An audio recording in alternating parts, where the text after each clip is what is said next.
ओम नमो भगवते वासुदेवाय। ओम नमो भगवते वासुदेवाय। ओम नमो भगवते वासुदेवाय।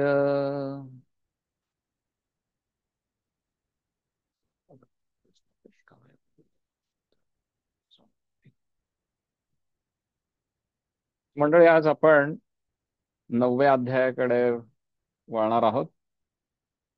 9व्या अध्यायाचं नाव आहे राजविद्या राजगुह्य योग. आपण आधी सर्व श्लोक समजून घेऊ आणि मग निरूपणाकडे वळूया. भगवद्गीता 9.1.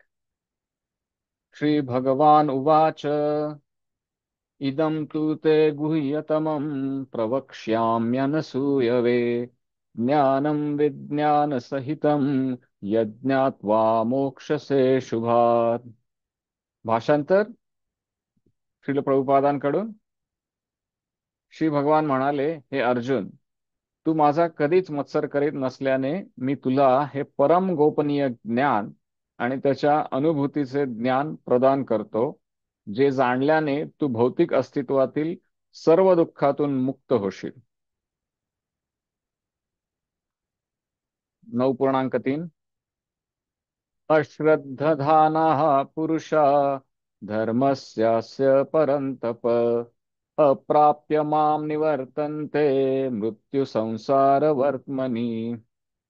हे परंतप अर्जुन, ज्यांची या भक्ती मार्गावर श्रद्धा नाही त्यांना माझी प्राप्ती होऊ शकत नाही, म्हणून या बहुतेक जगतामध्ये जन्म मृत्यूच्या मार्गावर त्यांचे पुनरागमन होते.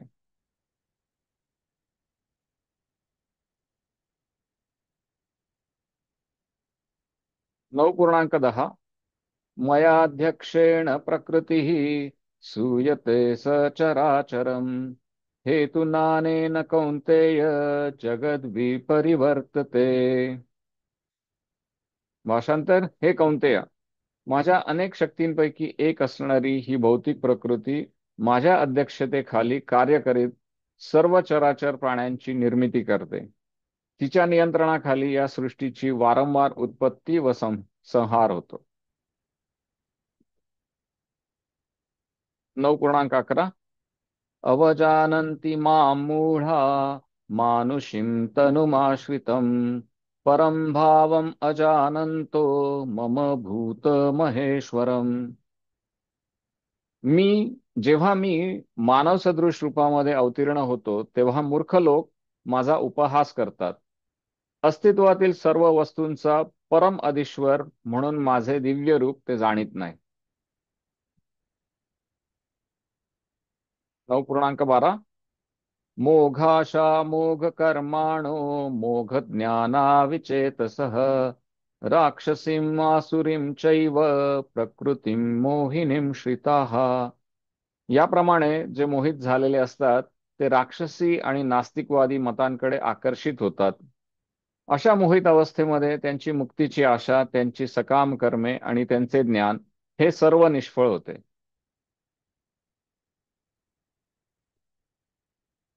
9.13. महात्मानस्तु मां पार्थ दैवीं प्रकृतिमाश्रिताः भजन्त्यनन्यमनसो ज्ञात्वा भूतादिमव्ययम्. भाषांतर. हे पार्थ, मोहित न झालेले महात्मे जण दैवी प्रकृतीच्या आश्रयाखाली असतात. ते भक्तीमध्ये पूर्णपणे युक्त झालेले असतात, कारण ते मला सृष्टीचे आदी कारण आणि अविनाशी पुरुषोत्तम श्री भगवान म्हणून जाणतात. 9.20. त्रैविद्या मां सोमपाः पूतपापा यज्ञैरिष्ट्वा स्वर्गतिं प्रार्थयन्ते ते पुण्यमासाद्य सुरेंद्रलोकम् अश्नन्ति दिव्यान् दिवि देव भोगान्. वेदाध्ययन करणारे आणि सोमरसाचे पान करणारे स्वर्गलोकाची प्राप्ती करीत अप्रत्यक्षपणे माझेच पूजन करतात. असे पाप कर्मांपासून शुद्ध झालेले लोक इंद्राच्या पुण्य लोकामध्ये जन्म घेतात आणि त्या ठिकाणी ते देवांप्रमाणे दिव्य भोग उपभोगतात. 9:21 ते तं भुक्त्वा स्वर्गलोकं विशालं क्षीणे पुण्ये मर्त्यलोकं विशन्ति एवं त्रयी धर्मम् अनुप्रपन्ना गतागतं कामकामा लभन्ते.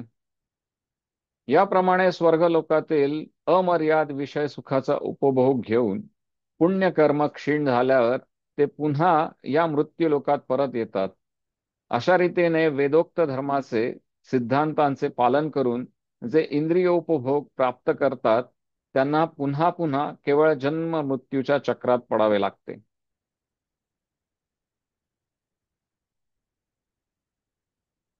9:22 अनन्याश्चिन्तयन्तो मां ये जनाः पर्युपासते तेषां नित्याभियुक्तानां योगक्षेमं वहाम्यहम्. परंतु जे लोक अनन्य भक्तिभावाने माझ्या दिव्य स्वरूपाचे चिंतन करीत माझी उपासना करतात त्यांच्या गरजा मी पूर्ण करतो आणि त्यांच्याकडे जे आहे त्याचे मी रक्षण करतो. 9:23 येऽप्यन्यदेवता भक्ता यजन्ते श्रद्धयान्विताः तेऽपि मामेव कौन्तेय यजन्त्य विधिपूर्वकम्. हे कौंतेया, जे लोक इतर देवतांचे भक्त आहेत आणि जे त्यांचे श्रद्धेने पूजन करतात ते वस्तुतः माझेच पूजन करतात, परंतु त्यांची ती आराधना चुकीच्या मार्गाने केलेली असते.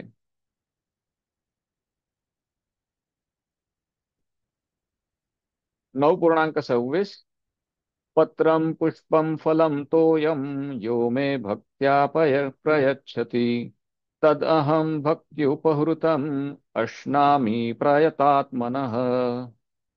जर एखाद्याने प्रेमाने आणि भक्तीने मला एखादे पान, फूल, फळ अथवा पाणी अर्पण केले तर मी त्याचा स्वीकार करतो.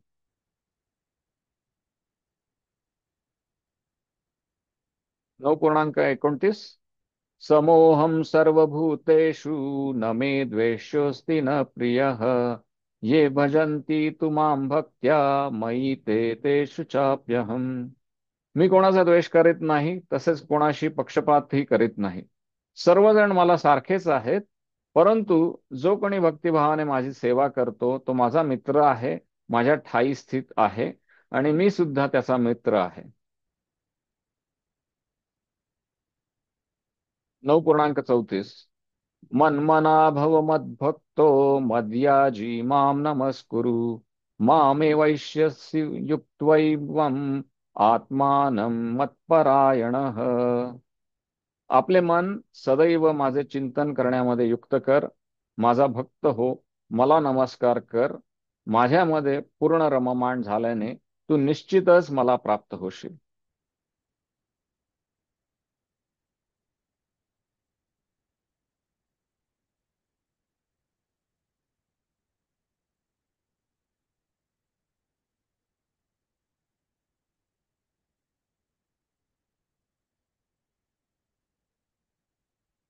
पण हा 9वा अध्याय समजून घेण्यापूर्वी गुरुपरंपरेचे आशीर्वाद घेऊया. ओम अज्ञानतिमिरान्धस्य ज्ञानाञ्जनशलाकया चक्षुरुन्मिलितं येन तस्मै श्रीगुरवे नमः.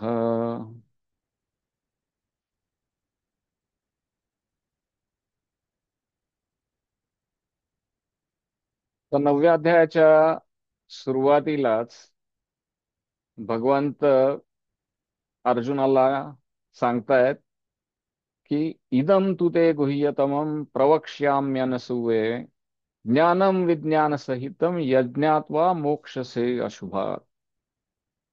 तर अर्जुनाला भगवंत सांगतायत की तू हे ज्ञान अनसूयवे ग्रहण करतोयस आणि म्हणून हे गुह्य ज्ञान मी तुला सांगतोय. तर ही असूया आणि अनसूया, ह्या दोन गोष्टी अतिशय महत्वाच्या आहे आपल्याला समजून घेण्यासाठी. आपण बघतो की कंस, भगवंतांचा मामा, कृष्णाचे मामा कंस, हे कृष्णाचा ध्यास त्याच्या जन्माच्या किमान 8 वर्ष आधीपासून होते. कारण की ज्या वेळेला त्यांनी देवकीला मारण्याचे निर्णय घेतला, त्यावेळेला असं आकाशवाणी झालेली होती की देवकीचा 8वा पुत्र तुला ठार मारेल मग. तर म्हणजे देवकी मातेचे लग्न झाल्यानंतर किमान 8 वर्षापर्यंत कंस हा पूर्ण आणि पूर्ण वेळ आपल्याला कोण मारणार आहे, कोण मारणार आहे, कोण मारणार आहे याचा ध्यास घेऊन होता. म्हणजे तो भगवंतांचा ध्यास घेऊन होता, परंतु त्याची भावना योग्य नव्हती. असूया असलेली ती भावना होती की हा देवकीचा पुत्र येणार आहे, तो माझा शत्रू आहे आणि त्याला मारायचं आहे, म्हणून मी त्याला त्याची वाट बघतोय. तर भगवंतांची वाट बघणं किंवा त्यांना कोणत्याही पद्धतीने आठवण करणं पुरेसं नसून योग्य भावनेने ते भगवंतांना आठवण करणं अतिशय महत्वाचं आहे. म्हणून भगवंतांनी सांगितलं की इथे ह्या 9.1 मध्ये की इदम तुते गुह्यतम प्रवक्ष्याम्य अनसूयवे. आणि मग ज्ञान विज्ञान सहित यज्ञात्वा मोक्षसे अशुभात. आणि हे जेव्हा ज्ञान आणि विज्ञान दोन्ही गोष्टी ज्या वेळेला तू समजून घेशील, त्यावेळेला तुझी दुःखातून मुक्तता होईल, असं भगवंत अर्जुनाला आश्वस्त करतात. पहिला भाग ते की हे गुह्य ज्ञान आहे म्हणून सांगतायत भगवान. तर आता गुह्यचा अर्थ आपण थोडासा समजून घ्यायला हवा. की बऱ्याच वेळेला आपल्याला समोर काही गोष्टी अगदी समोर धडधड दिसत असतात, परंतु आपल्याला ते उमजत नाही. तसंच आपण बघतो की आज भगवद्गीतेच्या करोडो प्रती अगदी जगभरामध्ये विस्तरित केलेल्या आहेत. अनेक प्रेस आहेत ज्यांनी भगवद्गीतेचं प्रचंड वितरण केलेलं आहे. त्यामध्ये भक्ती वेदांत ट्रस्ट जे आहे, श्रील प्रभुपादांनी स्थापित केलेलं, त्यांनी करोडो प्रती विस्तारित केलेल्या आहेत. त्यानंतर गीता प्रेस गोरखपूर, त्यांनी सुद्धा करोडो प्रती वितरित केलेल्या आहेत. आणि अनेक असे प्रकाशन आहेत की ज्यांनी भगवद्गीतेच्या प्रती जगभर प्रति वाटलेले आहेत. तर मग हे ज्ञान गुह्य कसं काय?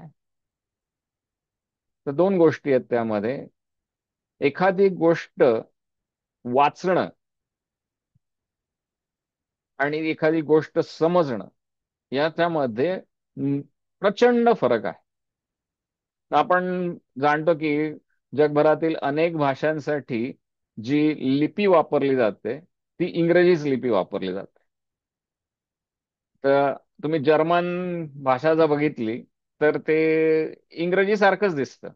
तसंच मले भाषा बघितली तर ते इंग्रजी सारखंच दिसतं. वाचायला वाचता येतं, परंतु समजायला काहीच समजत नाही. तर म्हणजे ते जरी समोर धडधडीत अगदी आपल्याला वाचता येईल अशा पद्धतीने जरी लिहिलं असलं, तरी सुद्धा आपल्याला ते समजत काहीच नाही. आणि तसंच हे भगवद्गीतेबद्दल देखील आहे की ते लोकांना वाचून समजत नाही. ज्या वेळेला एखादा आचार्याकडून आपण ते समजून घेतो, आचार्य म्हणजे कोण? की जो व्यक्ती ते जे काय ज्ञान आहे ते आचरणात आणण्याचा प्रयत्न करतो, असा व्यक्ती आचार्य. आणि ज्या वेळेला आपण अशा व्यक्तींकडून ते समजून घेण्याचा प्रयत्न करतो, त्यावेळेला आपल्याला ती थोडी थोडी समजायला लागते. पण आता इथे माझ्या आचरणात ते काही पूर्ण आलेले नाहीये, त्यामुळे तुम्हाला कदाचित त्याचं ज्ञान होणार नाही. पण ह्याची तोंड ओळख ह्या विषयाची मी नक्कीच देऊ शकतो, जेणेकरून तुम्ही हे ज्ञान आणखीन वरिष्ठ वैष्णवांकडून, वरिष्ठ आचार्यांकडून समजून घेण्याची तुम्हाला गोडी लागावी म्हणून हा सगळा प्रयत्न आहे. आणि भगवंत पुढे सांगतायत की हे ज्ञान विज्ञान सहितम यज्ञात्वा मोक्षसे अशुभात. तर ज्ञान आणि विज्ञान, मी मागे पण सांगितलं होतं, ज्ञान म्हणजे पुस्तकी ज्ञान किंवा वाचन आलेलं ज्ञान, आणि विज्ञान म्हणजे आपल्याला अनुभव झालेलं ज्ञान, म्हणजे आपले थेरटिकल नॉलेज आणि प्रॅक्टिकल नॉलेज. तर भगवंत सांगतायत की दोन्ही गोष्टी महत्वाच्या, की आपल्याला एखाद्या गोष्टीचं ज्ञान असणं महत्वाचं आणि त्या गोष्टीचा अनुभव देखील असणं महत्वाचं. तर ज्या वेळेला आपण हे ज्ञान आणि विज्ञान आपण आत्मसात करू, त्यावेळेला आपल्याला भगवंत या दुःखातून मुक्त करतील. परंतु इथे भगवंत, जे लोक ज्ञानासाठी प्रयत्न करतात आणि जे लोक प्रकृतीचा उपभोगाच्या मागे लागतात, यांच्यामधला फरक देखील आपल्याला समजून सांगतायत. तर 9.3 मध्ये भगवंत सांगतायत, अश्रद्धान हा पुरुषा धर्मस्यास परंतप अप्राप्य माम निवर्तन्ते मृत्यू संसार वर्त्मनी. ज्या लोकांची भक्तीवर किंवा भगवंतावर श्रद्धा नाही, त्यांना भगवंतांची प्राप्ती होऊ शकत नाही, आणि भगवंतांची प्राप्ती न झाल्यामुळे या जन्म मृत्यूच्या मार्गावर ते वारंवार या पृथ्वी तलावर येत राहतात. आणि आपणही असेच आहोत की आपल्याला केव्हा तरी आपण ह्या अश्रद्धाच्या मार्गी लागलो, भगवंतांवरची आपल्याला श्रद्धा कमी झाली, आणि भौतिक वस्तूंची चा उपभोग करण्याचा मोह झाला, आणि त्यामुळे आपण आपल्या धर्माच्या मार्गावरून भ्रष्ट होऊन आपण ह्या पृथ्वी तलावर आलेलो.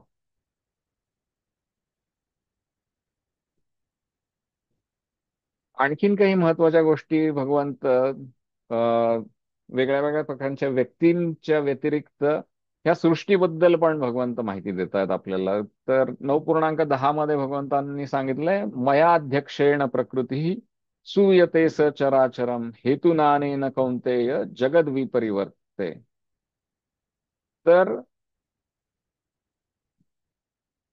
भगवंतांच्या अनेक शक्तींपैकी असणारी ही एक भौतिक प्रकृती ही देखील भगवंतांचीच एक शक्ती आहे, आणि ती भगवंतांच्या अध्यक्षतेखाली कार्य करते. तर अध्यक्ष या शब्दाचा अर्थ अधि आणि अक्ष या दोन शब्दांची संधी आहे. अधि म्हणजे अधिकाराच्या खाली, आणि अक्ष म्हणजे नेत्र किंवा नजर. तर भगवंतांच्या नजरेखाली, भगवंतांच्या मार्गदर्शनाखाली ही प्रकृती चालते आहे, आणि या पृथ्वीवर आणि या एकंदरीतच सगळ्या भौतिक प्रकृतीमध्ये जे सगळे चर आणि अचर आहेत, म्हणजे जे आपण मुव्हिंग नॉन मुव्हिंग जे काय म्हणतो, ते सगळं काही भगवंतांच्या मार्गदर्शनाखाली चाललेलं आहे आणि भगवंतांच्या नियंत्रणाखाली चाललेलं आहे. आणि ही जी प्रकृती आहे ती भगवंतांच्या नियंत्रणाखाली वारंवार तिची रचना होते आणि तिचा नाश देखील होतो. मग आपण बघितलंय की आपल्या धर्मामध्ये 4 युग सांगितलेले आहेत. तर आणि प्रत्येका युगाच्या अंती एक प्रलय येतो, आणि प्रत्येका चतुष्युगाच्या अंती एक महाप्रलय येतो, ज्या वेळेला संपूर्ण सृष्टी नेस्तनाभूत होते आणि पुन्हा त्याची रचना नव्याने सुरू होते. म्हणजे जसं एकदम पाटी अशी गिरवून भरलेली असते, आणि मग नंतर भगवंत प्रलय करतात, ती पाटी पूर्ण पुसली जाते आणि पुन्हा मग अवकड 1 2 3 4 लिहायला आपण सुरुवात करतो. अशाच पद्धतीने भगवंत वारंवार ह्या सृष्टीची उत्पत्ती आणि संहार करत असतात. आणि हे ज्या लोकांना समजत नाही, तर अशा लोकांची गती काय होते ते भगवंत आपल्याला सांगतायत की अवजानन्ति मां मूढा मानुषीं तनुमाश्रितं परम भावम अजानंतो मम भूत महेश्वरम. म्हणजे अवजानन्ति मां मूढा. तर आता हा शब्द फार महत्वाचा आहे. आपण ज्ञानाच्या संदर्भामध्ये दोन गोष्टी जाणतो, ज्ञान आणि अज्ञान. मग इथे अवजानंती चा अर्थ फार महत्वाचा आहे, की एखाद्या व्यक्तीला भगवंतांचं ज्ञान असू शकतो किंवा भगवंतांचं ज्ञान नसू पण शकतं. परंतु ही ती तिसरी श्रेणी जी भगवंतांनी सांगितलेली आहे, अवजानंती माम मूढा, म्हणजे इतके मूर्ख आहे लोक की त्यांना भगवंतांच्या विषयी चुकीचं ज्ञान आहे. त्यांना चुकीची माहिती आहे भगवंतांच्या विषयी. आणि अशा लोकांचं काय होतं, तर ते भगवंता ज्या वेळेला मनुष्य जन्म घेतात त्यावेळेला ते भगवंतांचा उपहास करतात. त्यांना समजतच नाही की भगवंत जरी रामाच्या अवतारामध्ये किंवा श्रीकृष्णाच्या अवतारामध्ये जरी एखादा पुरुष सदृश अवतारामध्ये या पृथ्वीवर असले तरी देखील ते भगवंत आहेत. आणि मग सगळ्यांना ती दुर्बुद्धी होते की भगवंतांचं जे काय आहे ते भगवंतांना न देता आपण त्याच्यावर अधिकार सांगायची दुर्बुद्धी प्रत्येकाला होते. म्हणजे मग आपण ते बघितलंय की त्रेतायुगामध्ये अ, भगवंत जेव्हा रामाच्या रूपामध्ये होते त्यावेळेला रावणाला दुर्बुद्धी झाली आणि भगवंतांची पत्नी सीतेचं हरण त्यांनी केलं आणि तिला उपभोगण्याची त्याची इच्छा होती. आणि भगवंत साक्षात समोर होते, त्यांची सगळी लीला त्याला समोर यथोचित दिसत होती. म्हणजे अनेक असे त्यांना चिन्ह मिळाले होते रावणाला, की ज्याच्यावरून भगवंतांचं अ, वर्चस्व सिद्ध होत होतं. परंतु ती बुद्धीच झाकोळली जाते, कारण अवजानंती माम मूढा, भगवंतांच्या विषयी चुकीची माहिती त्यांना असते. तशीच तशीच एक स्थिती दुर्योधनाची पण झाली, की भगवंत ज्या वेळेला शांती प्रस्ताव घेऊन गेले अर्जुनाच्या वतीने, युधिष्ठिराच्या वतीने, त्यावेळेला दुर्योधनाला दुर्बुद्धी झाली आणि त्यांनी सांगितलं की भगवंत म्हणजे केवळ एक ग्वाले आहेत, एक दूधवाले आहेत, की ज्यांच्याकडे काहीच ताकद नाही. आणि मी मोठा क्षत्रिय आहे, ह्या हस्तिनापुराचा मी युवराज आहे आणि माझ्या ताकदीसमोर भगवंतांची काहीच ताकद नाही, असा त्याचा गैरसमज झाला. आणि म्हणून त्यांनी भगवंतांना अटक करण्याची आज्ञा दिली. आणि भगवंतांनी तिथे त्याच क्षणी दुर्योधनाला आणि त्याच्या पिताला म्हणजे धृतराष्ट्राला देखील, अंध असून सुद्धा त्यांना दोघांनाही त्यांचं विराट रूप दाखवलं होतं. परंतु केवळ अवजानंती माम मुढा, म्हणजे भगवंतांविषयी योग्य माहिती नसल्यामुळे त्यांनी भगवंतांचा उपहास केला. आणि मग अशा प्रकारचे लोक, त्यांना भगवंतांचा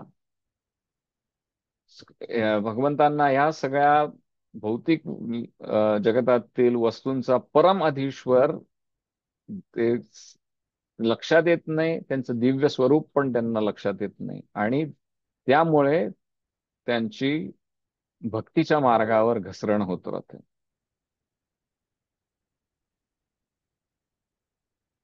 पुढे पुढे काय होत जातं या लोकांचं, आणखीन ते 9-12 मध्ये सांगतात भगवंत, मोघाशा मोघ कर्माण मोघ ज्ञाना विचेतसः राक्षसीम आसुरीम चैव प्रकृतीम मोहिनीम सीता. आणि अशा प्रकारे जे लोक मोहित झालेले असतात ते राक्षसी आणि नास्तिकवादी मतांकडे आकर्षित होतात. आपण बघितलं ही दोन उदाहरणं आत्ताच, की रावण आणि दुर्योधन हे दोघं देखील राक्षसी आणि नास्तिक मतांकडे आकर्षित झाले.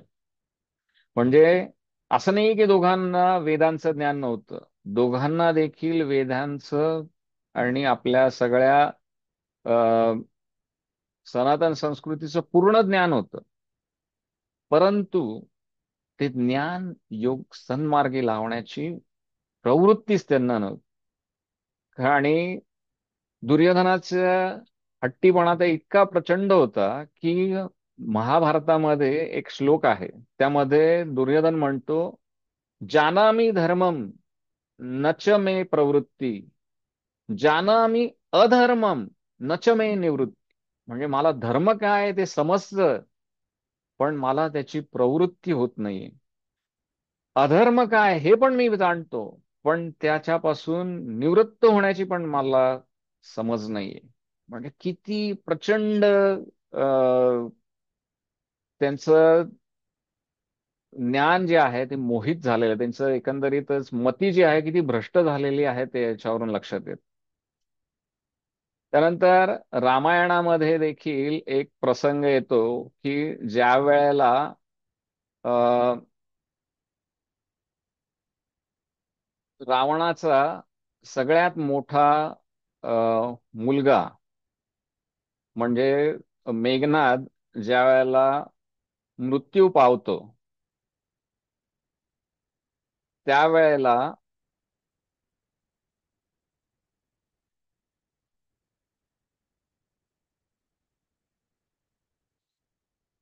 रावण अ, रावणाचे सगळ्या दासी पत्नी वगैरे ते सगळ्या प्रचंड विलाप करत असतात, प्रचंड शोक करत असतात. आणि ते अ, एका प्रकारे राक्षस म्हणजे रावणाला दोष देत असतात की तुझ्यामुळे याचा मृत्यू झालेला आहे, मेघनादाचा, इंद्रजीतचा मृत्यू झालेला आहे. आणि त्यावेळेला हा रावण तिथे त्यांना सगळ्यांना त्या शोकसभेमध्ये अशा प्रकारचं संदेश देतो की हे जग म्हणजे सगळं क्षणभंगूर आहे, जो आलाय तो मृत्यू पावणारच आहे. अशा प्रकारचं तो सगळ्यांना ज्ञान देण्याचा प्रयत्न करतो. आणि त्यावेळेला तुलसीदास आपल्या रामचरित मानसामध्ये सांगतात, किन्ही ज्ञान उपदेसा रावण आपुन मंद कथा शुभ पावन पर उपदेश कुशल बहुतेरे जे आचरहिते नर न घनेरे.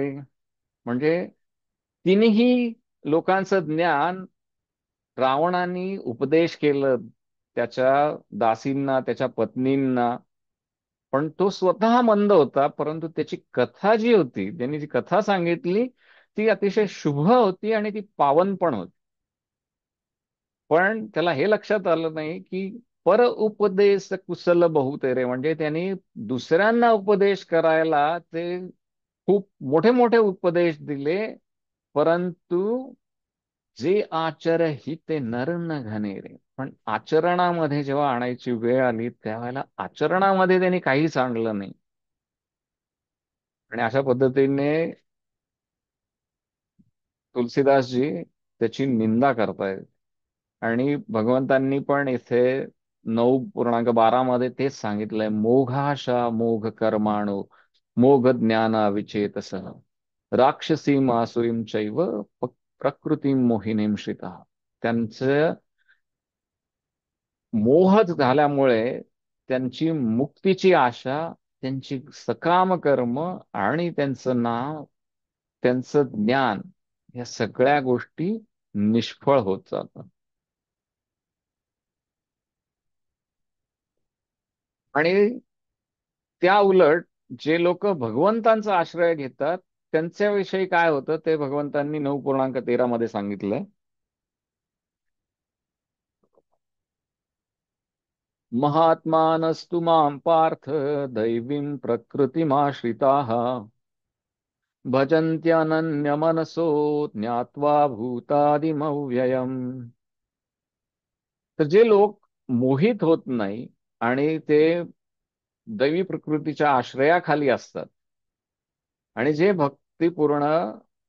भक्तीमध्ये पूर्णपणे युक्त झालेले असतात, कारण की ते मला सृष्टीचे आदी कारण, आदी कारण म्हणजे सगळ्यात आधीचं कारण आणि अविनाशी पुरुषोत्तम श्री भगवान म्हणून जात.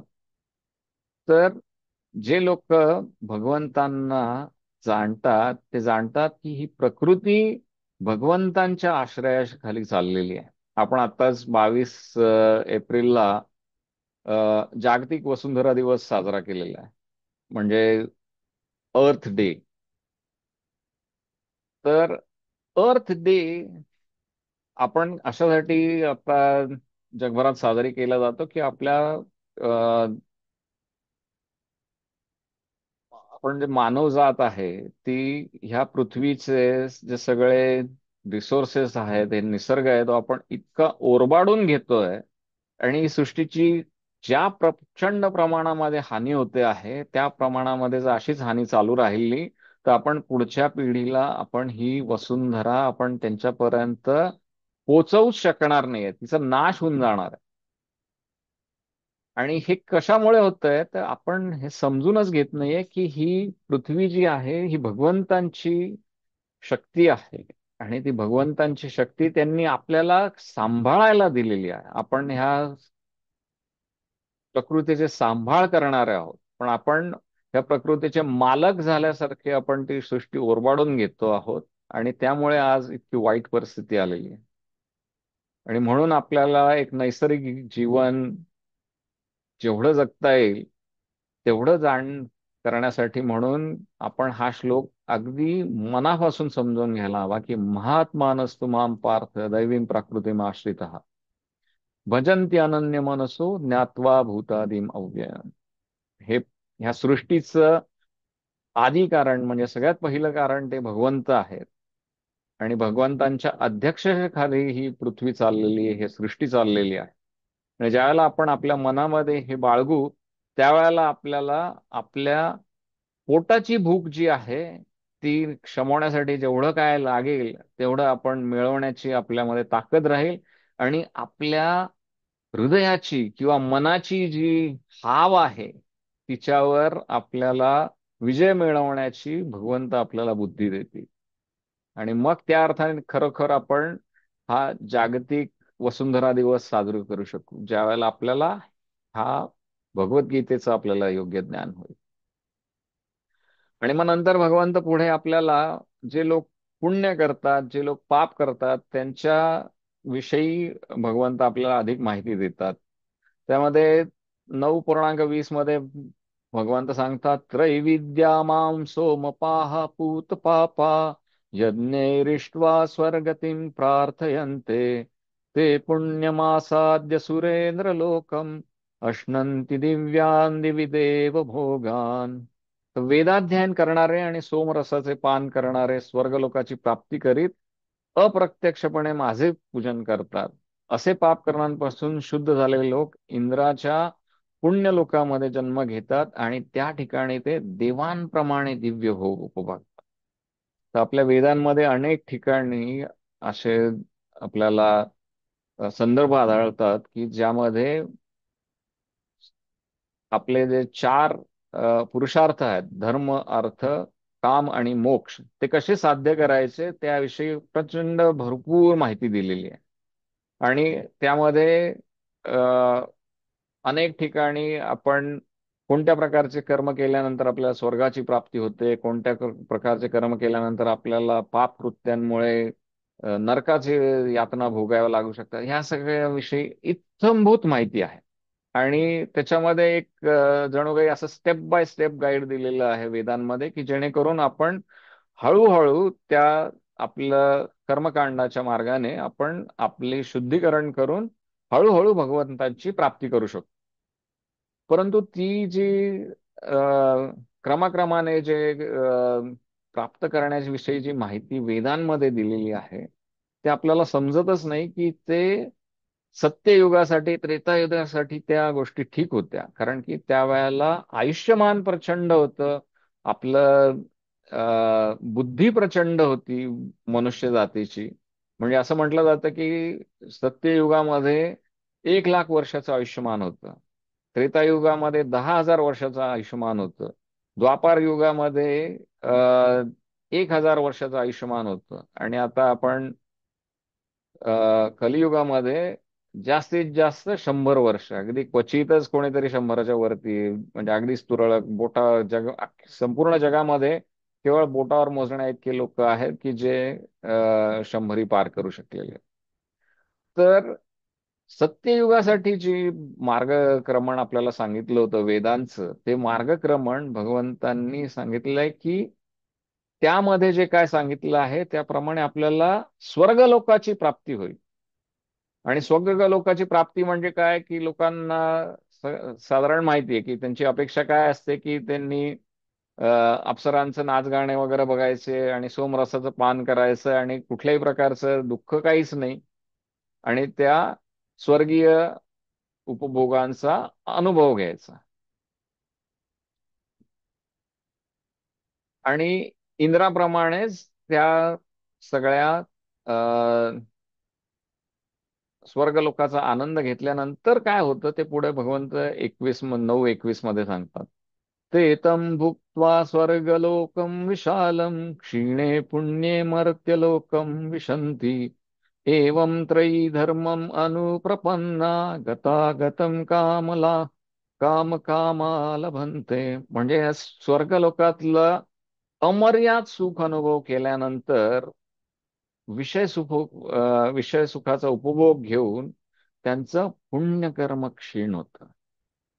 आणि पुण्यकर्म क्षीण झाल्यानंतर त्या व्यक्तींना पुन्हा या मृत्यूलोकातच यावं लागतं. स्वर्गलोकामधून परस्पर भगवंतांकडे जाण्याचा कोणताही मार्ग नाहीये. आणि त्यामुळेच श्रील प्रभुपाद आणि आपल्या सगळ्याच वैष्णव परंपरेमधले सगळे आचार्य आपल्याला आवर्जून सांगतात की आपण स्वर्ग लोकाची आशा न धरता इथून सरळ सरळ भगवत धामाला जाण्यासाठी आपण प्रयत्न करावा. त्यामुळेच आपण कोणत्याही पुण्यकर्मांमध्येही अडकू नये, कोणत्याही पापकर्मांमध्येही अडकू नये. कारण पुण्यकर्म केले तर आपलं जे पुण्यकर्म आहे ते वाढतं आणि त्याच्यामुळे आपल्याला स्वर्गाची प्राप्ती होऊ शकते, आणि त्या स्वर्गाचं पण आपल्याला भोग भोगवून परत पृथ्वी तलावरच यावं लागतं. वाईट जर कर्म केले, दुष्कर्म केले, तर त्या वाईट कर्मांमुळे आपल्याला नरक यातना मिळू शकतात, आणि त्या नरक यातना भोगून झाल्यानंतर पुन्हा आपण ह्याच पृथ्वी तलावर येणार आहोत. तर म्हणून आपले कर्म कसे असायला पाहिजे, तर ते अकर्माकडे नेणारे कर्म असावे, की जेणेकरून आपल्याला भगवत धामाची प्राप्ती होणार.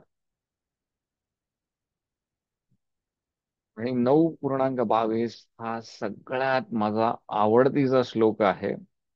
भगवंत यामध्ये जेवढं आश्वासन देतात तेवढ्या प्रकारचं आश्वासन कोणीही देऊ शकत नाही. भगवंत सांगतात, अनन्याश्चिंतयन्तो माम ये जनाः पर्युपासते तेषां नित्यभियुक्तानां योगक्षेमं वहाम्यहम्. जे लोक अनन्य भक्तिभावाने माझ्या दिव्य स्वरूपाचे चिंतन करीत माझी उपासना करतात, त्यांच्या गरजा मी पूर्ण करतो आणि त्यांच्याकडे जे आहे मी त्याचे रक्षण करतो. थोडं प्रचंड आश्वासन आहे. आणि त्यासाठी करायचं काय आहे? तर भगवंतांनी सांगितलंय फक्त की त्यांच्या दिव्य स्वरूपाचं चिंतन करायचंय. कशा पद्धतीने करायचंय? अनन्य भक्तिभावाने. पण आपलं दुर्दैव काय, की आपण अनन्य भावाने चिंतनच करू शकत नाही. म्हणजे आपण एक साधी जपमाळ करायला बसलं तरी सुद्धा एका माळेला केवळ 6 मिनिटं लागतात, पण ते 6 मिनिटं सुद्धा आपल्याला पूर्ण वेळ तळमळ चालू असते. आणि ते 6 मिनिटं गुणिले 16, प्रभुपादांनी सांगितले 16 माळा रोज करायलाच हव्या आपण. परंतु ते एक माळ धड होत नाही, आणि 16 माळा तर आपण कशा बशा पूर्ण करतो. का? कारण की ते अनन्य चिंतन आपल्याला ह्या मृत्यू लोकामध्ये इतकं कठीण आहे. पण आपल्याला भगवंतांनी हे आश्वासन जे दिलंय ते अतिशय महत्वाचं आहे. की भगवंत सांगतात की अशा पद्धतीने ज्या वेळेला एखाद्या व्यक्ती युक्त असतो, नित्य अभियुक्तानाम म्हणजे सतत भगवंतांची ज्या वेळेला प्रार्थना आराधना करत असतो, त्यावेळेला भगवंत सांगतात अशा व्यक्तीला योगक्षेमम वहामी अहम. म्हणजे अशा व्यक्तींना त्यांचं योग आणि क्षेम मी स्वतः त्यांना वाहून नेतो त्यांच्यासाठी. तर याच्या संदर्भामध्ये एक फार सुंदर कहाणी आहे. की एका गावामध्ये एक ब्राह्मण राहत होता. अ, आर्थिक परिस्थिती त्या ब्राह्मणाची अतिशय सर्वसाधारण होती. आणि गाठीशी फारसा पैसा नसल्यामुळे आणि भिक्षुकी करून जीवन चरितार्थ चालत असल्यामुळे घरामध्ये अ, नेहमीच आर्थिक चणचण असायची. आणि अन्न आणि सर्वच द्रव्यांचे विवंचना होती त्याच्या घरामध्ये. तर एक दिवशी प्रचंड पाऊस सुरू होता आणि घरामध्ये अन्नाचा दाणा नव्हता. आणि घरामध्ये त्याची पत्नी आणि मुलं भुकेने व्याकुळ होते. अशा परिस्थितीमध्ये तो व्यक्ती बाहेर भिक्षुकीसाठी गेला. परंतु बाहेर प्रचंड पाऊस वादळ चालू असल्यामुळे त्याला कोणीही भिक्षा दिली नाही. तर तो अतिशय निराश झाला आणि तो त्याच्या अध्ययनासाठी बसला. तर अध्ययनासाठी ज्या वेळेला बसला त्यावेळेला तो भगवद्गीतेच्या या श्लोकाचं वाचन करत होता की योगक्षेमम वहामी अहम. तर तो आधीच त्याची मनस्थिती विषण्ण होती, कारण की कोण भिक्षा मिळालेली नव्हती. आणि भुकेने व्याकुळ बसलेल्या मुलांकडे, पत्नीकडे त्याला पाहावत नव्हतं. आणि अशामध्ये त्याच्या नजरेस हा श्लोक जेव्हा आला त्यावेळेला त्याला असं जाणवलं की भगवंत नाही पुरवत आपल्याला. आणि स्वतः तर नक्कीच नाही, ते कदाचित कोणाला पाठवतील, मित्रांना पाठवतील, कोणाला पाठवतील, त्यांच्या कर्वे योगक्षेम पाठवतील, पण ते स्वतः आता कधीच येत नाही. असा त्याचा ग्रह झाला. म्हणून त्यांनी काय केलं तर त्यांनी त्याचा पेन घेतला, बोरू घेतला आणि त्याच्यामधलं वहामी अहम मधलं अहम त्यांनी खोडून टाकलं. आणि तो खोडून टाकला आणि तो ते विसरून गेला आणि आपला तुपाच्या वामकुक्षीसाठी जाऊन बसला. आणि थोड्या वामकुक्षी घेऊन तो व्यक्ती पुन्हा थोडासा पाऊस ओसरलेला होता म्हणून पुन्हा भिक्षा काही मिळते का बघण्यासाठी म्हणून पुन्हा गावामध्ये गेला. तर तो बाहेर गावात गेलेला असला, म्हणजे घराबाहेर गेलेला असताना घरामध्ये दोन मुलं आले. एक गोरा मुलगा होता आणि एक सावळासा मुलगा होता. त्यांनी दोघांनी त्यांच्या पाठीवर भरपूर अन्न, प्रचंड द्रव्य, सोनं नाणं वगैरे ते घेऊन आलेले होते. आणि ते घेऊन त्या ब्राह्मणाच्या पत्नीला म्हणाले की हे सगळं द्रव्य तुमच्या पतिदेवांनी आम्हाला द्यायला सांगितलेलं आहे म्हणून. तर तिला फार आश्चर्य वाटलं की आपल्या पतीकडे एवढा पैसा अडका नाहीये, तर एवढं अन्नधान्य आणि एवढं द्रव्य कसं काय हे दोन मुलं घेऊन आणतायत. आणि ज्या वेळेला ते त्यांच्या पाठीवरचं ओझं खाली उतरून ठेवत होते त्यावेळेला त्या ब्राह्मण पत्नीचं लक्ष त्या दोघांच्या पाठीकडे गेलं. त्यांनी ज्या वेळेला ओझं पाठीवरून उचलून ठेवलं त्यावेळेला त्यांच्या लक्षात आलं की त्या सावळ्या मुलाच्या पाठीवरती प्रचंड असे मोठे वार केल्याचे घाव होते. तर ती कुतूहलाने त्या मुलाला विचारायला लागली की तुझ्या पाठीवरती हे घाव कस काय आले. म्हणे की हे तुझ्या पतीनेच हे घाव दिलेला आहे म्हणे मला. तिला फार आश्चर्य वाटलं की आपले पती ते एवढे सौम्य हृदयाचे आहेत, त्यांनी एवढ्याशा तान्ह्या मुलाला कशाला मारला असेल. आणि तेही त्या मुलांनी आपल्यासाठी एवढं द्रव्य अन्न वगैरे घेऊन आलेलं असताना आपल्या पतीने कशाला मारला असेल त्याला. आणि ते सामान ठेवून ते दोन्ही मुलं जायला निघाली. तर ते ब्राह्मण पत्नीने त्यांना बरीच विनंती केली की तुम्ही दोघेही थांबा आणि माझे पती येईपर्यंत थांबा, मी त्यांना तुमच्या समोरच जाब विचारते की त्यांनी तुम्हाला का मारलं. ते म्हणतात नाही नाही, ते आणखीन रागावतील म्हणे, तर तुम्ही हे आम्ही सामान आणून दिलंय ते तुम्ही तुमच्या समोरच तुमच्याकडे सांभाळून ठेवा आणि ते जेव्हा परत येतील तेव्हा सांगा की आम्ही हे सामान तुमच्यासाठी घेऊन आलो होतो म्हणून. कालांतराने जसे सायंकाळ होते, गुरज मुहूर्त येतो, त्यावेळेला तो ब्राह्मण पुन्हा घरी येतो आणि एकदम हताश येऊन येतो की कारण की त्याला पुन्हा काहीच भिक्षा मिळालेली नसते. आणि त्या अतिशय उद्विग्न मनाने घरामध्ये येतो आणि पत्नीला सांगतो की आज आपल्याला पुन्हा उपाशीच झोपावं लागणार आहे. सकाळ तर दुपार तर उपाशी गेलीच आहे, आपली संध्याकाळ पण उपाशी जाणार आहे. आणि आज आपल्याला उपवास घडणार आहे म्हणून. पण पत्नी त्याची म्हणाली की तुम्ही असं का म्हणता. तुम्हीच आत्ता कोणाला तरी त्या दोन मुलांना एवढं भरपूर सामान, अन्नधान्य आणि द्रव्य आणायला सांगितलं. हे केवढं मोठं तिथे ठेवलंय बघा कोपऱ्यामध्ये, आणि तुमच्यासाठी मी स्वयंपाक पण करून ठेवलाय. त्या ब्राह्मणाला फार आश्चर्य वाटलं की असं कसं काय शक्य आहे, मी तर काही कोणालाच सांगितलं नाही. आणि मग त्या वेळेला त्याला हळूहळू लक्षात यायला लागतं की आपल्या हाताने काय चूक झाली. मग तो त्या मुलांचं विवरण विचारतो की कोण मुलं होते. तर त्या सांगतात की एक गोरा मुलगा होता आणि एक सावळासा मुलगा होता म्हणे.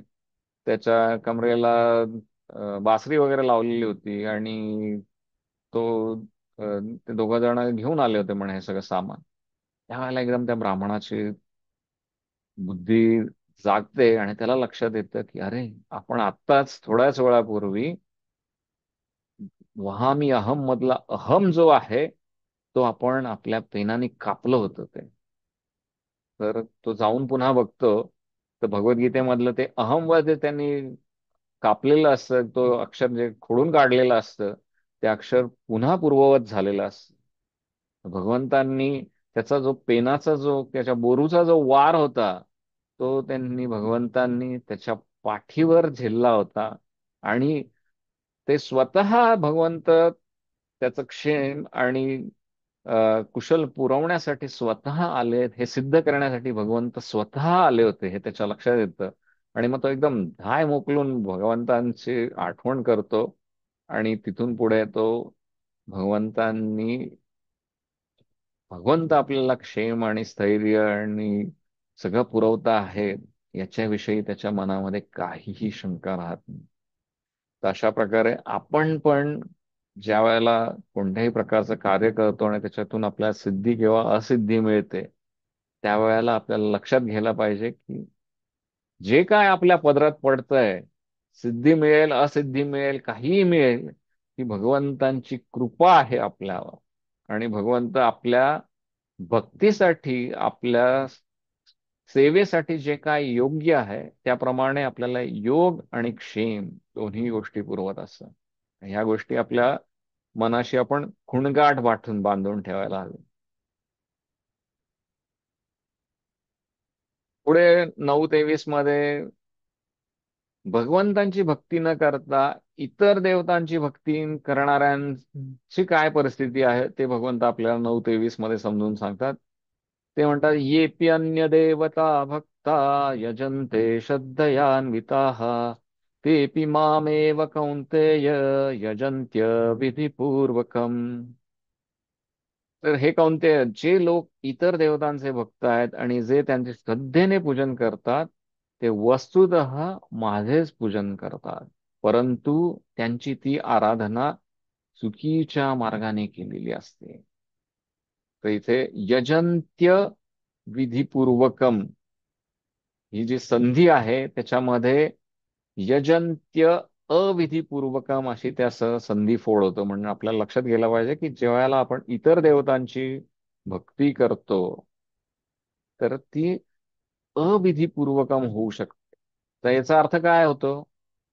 इतर देवतांची भक्ती करायची नाही असा आहे का त्याचा अर्थ? तो तसा नाहीये त्याचा अर्थ. ज्या वेळेला आपण इतर देवतांना भगवंतांपासून वेगळं मानतो आणि ज्या वेळेला त्यांची आपण स्वतंत्रपणे त्यांची आराधना करतो आणि त्यांच्याकडून आपण काही ना काही गोष्टी मागतो, त्यावेळेला ती गोष्ट अविधिपूर्वकम असते. तर आपल्याला आपल्या मनामध्ये आपण या गोष्टीची जाण ठेवली पाहिजे की सर्व देवता जे आहेत ते भगवंतांचे पार्षद आहेत. आणि ज्यावेळेला आपण त्यांची प्रार्थना, त्यांची आराधना करतो, त्यावेळेला आपण त्यांच्याकडून ज्या काय सगळ्यात त्यांच्या चांगल्या गोष्टी आहेत, त्या आपण मागाव्या, की जेणेकरून आपल्याला भगवंतांच्या सेवेमध्ये आपल्याला सहजपणे रुजू होता येईल, अशा गोष्टी त्यांच्याकडून मागण्याची आपल्याला प्रवृत्ती आहे. जसं की गणपती बाप्पा आपले, ही बुद्धीची देवता आहे. पण आपण काय करतो की गणपती बाप्पांकडे बुद्धी मागतो, म्हणजे काय की माझा पेपर चांगला जाऊ दे बाबा, मला चांगले मार्क मिळू दे, माझ्या आता काहीतरी सर्टिफिकेशन करायचं आहे माझ्या कामाच्या निमित्त, त्या सर्टिफिकेशन मध्ये मला चांगलं उत्तीर्ण होऊ दे, जेणेकरून मला चांगली नोकरी मिळेल, चांगला पैसा मिळेल. आणि आपलं बुद्धी तेवढीच सीमित झालेली आहे की भगवंतांकडे, गणपती बाप्पाकडे आपण त्याच्या पलीकडे काही मागूच शकत नाही. परंतु आपल्याला बुद्धी आणि विद्या याच्यामधलं म्हणजे याच्यामधला फरकच समजेन असं झालेलं. सो विद्या म्हणजे त्यातली त्याही पैकी लक्ष्मी विद्या जी आहे ही लक्ष्मीच्या अर्जनासाठी जे काय करायला लागतं ती लक्ष्मी विद्या आहे. परंतु बुद्धी ही भगवंतांच्या विषयीचं ज्ञान समजून घेण्यासाठी जी काय आपल्याला पात्रता लागते त्याला बुद्धी म्हणतात, आणि ती बुद्धी आपण गणपती बाप्पांकडून मागावी. का? कारण की ती त्यांच्याकडे आहे. हे ज्या वेळेला महाभारत लिहित होते व्यासदेव, आणि ही भगवद्गीता त्या महाभारताचा भाग आहे, तर ती समजून घेत असताना गणपती बाप्पाला ती पूर्ण समजली होती, कुठल्याही प्रकारचं विश्लेषण न देता, व्यासदेवांकडून कुठल्याही प्रकारचं त्याच्यावर वेगळं निरूपण न देता त्यांना ती संपूर्णच्या संपूर्ण एका सांगण्यात समजली होती. आणि अशी तल्लख बुद्धी आपण गणपती बाप्पांकडून मागावी.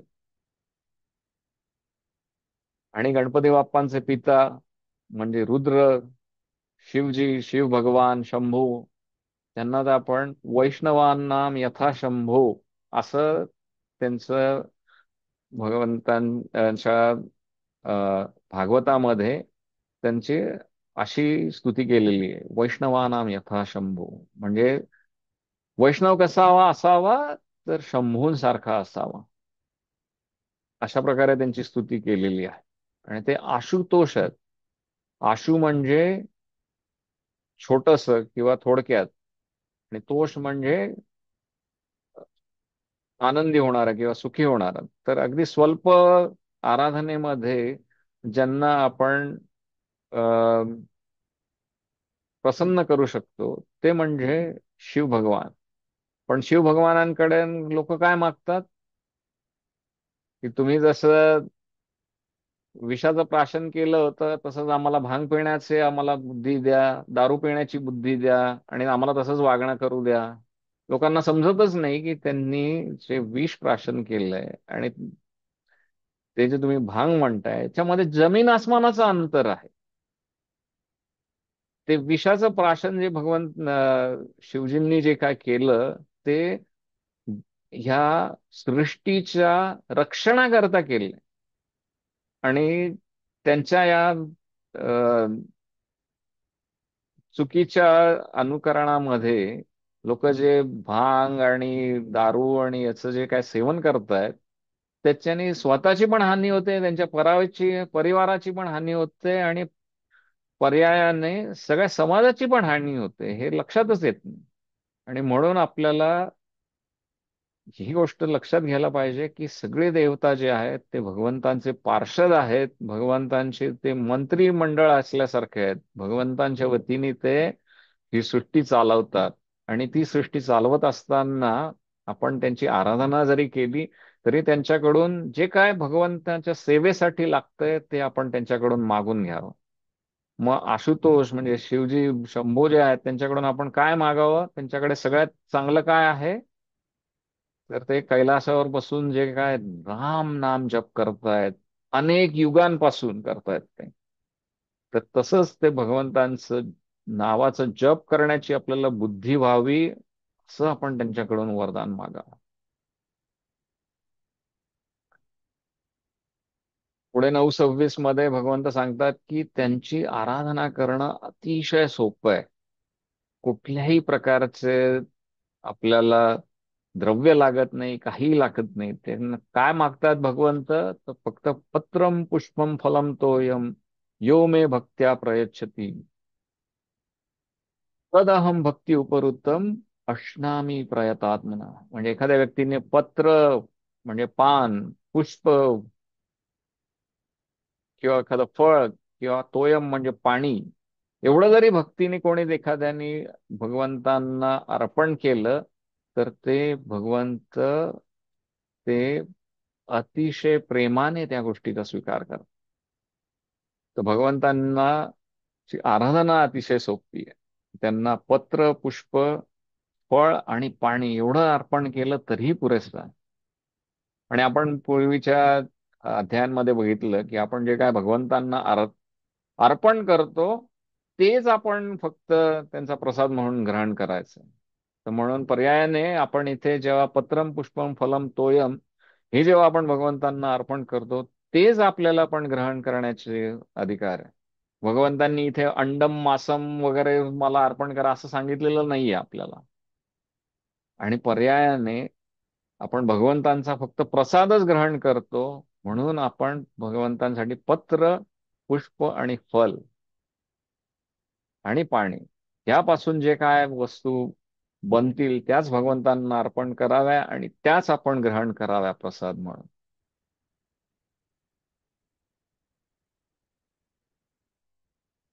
त्यानंतर 29 मध्ये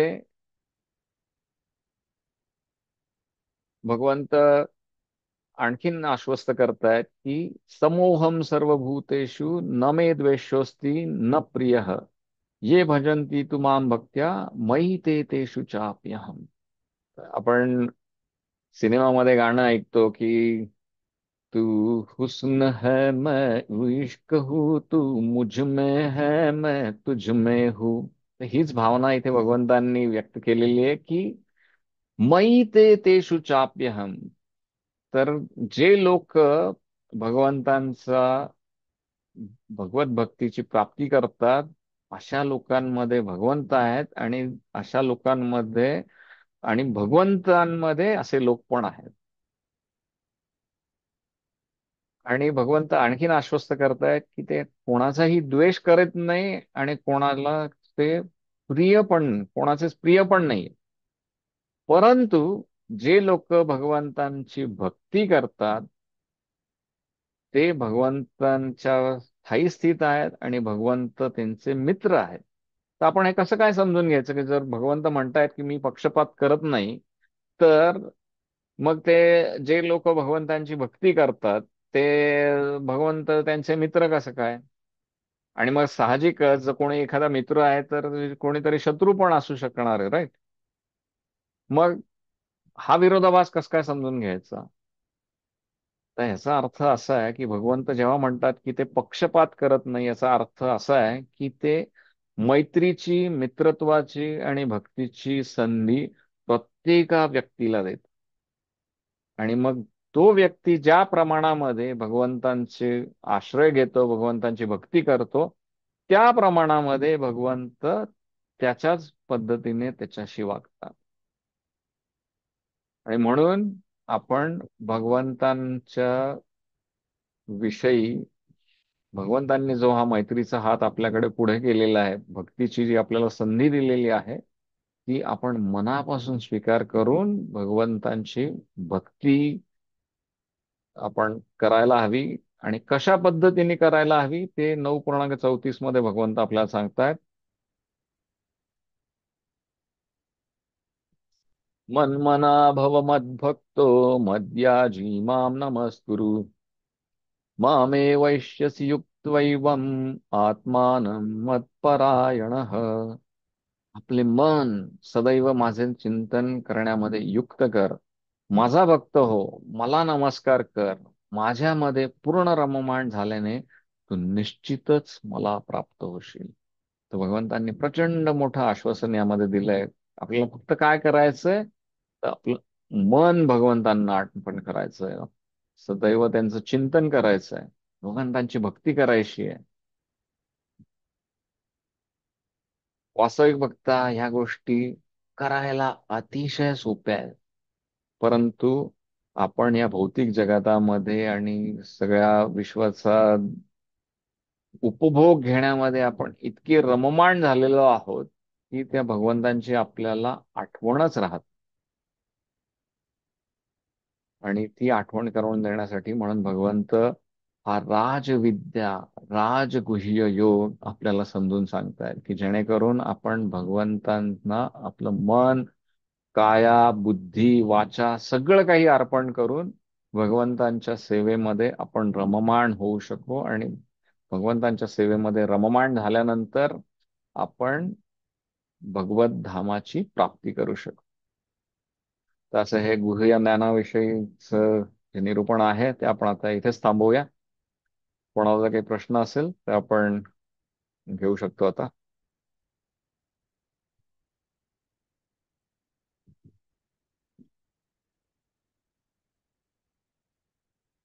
कोणाला काही प्रश्न आहेत?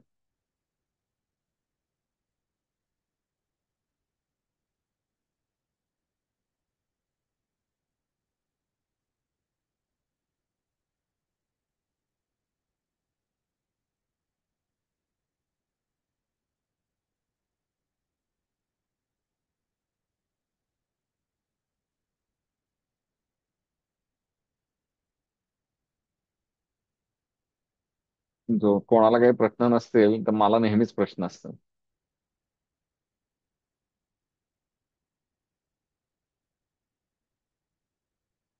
भगवंत इथे ज्या वेळेला आपल्याला जे लोक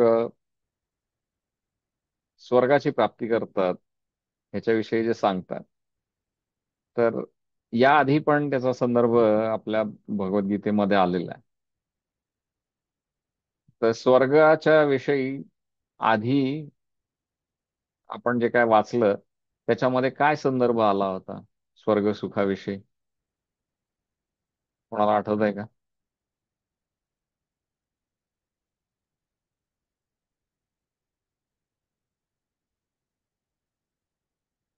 भगवंतांनी आपल्याला आधी पण सांगितलंय, यामिमाम पुष्पिताम वाचम प्रवदंती अविपश्चिता.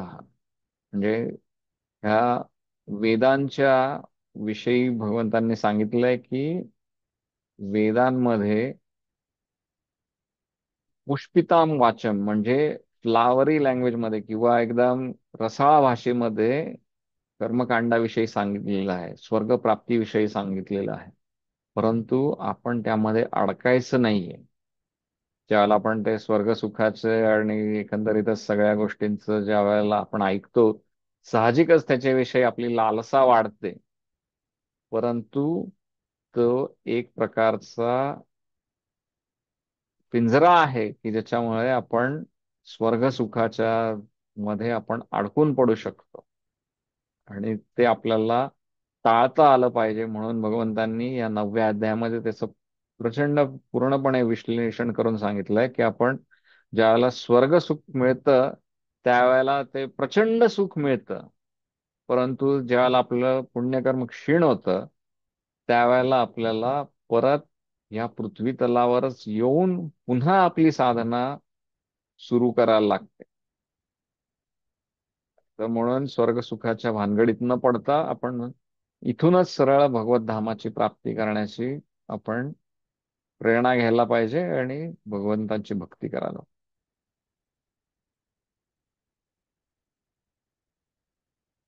ठीक आहे, कोणाला काही प्रश्न नाही आहेत तर आपण आजचं सत्र इथेच थांबवूया. सगळ्यांचे खूप खूप धन्यवाद.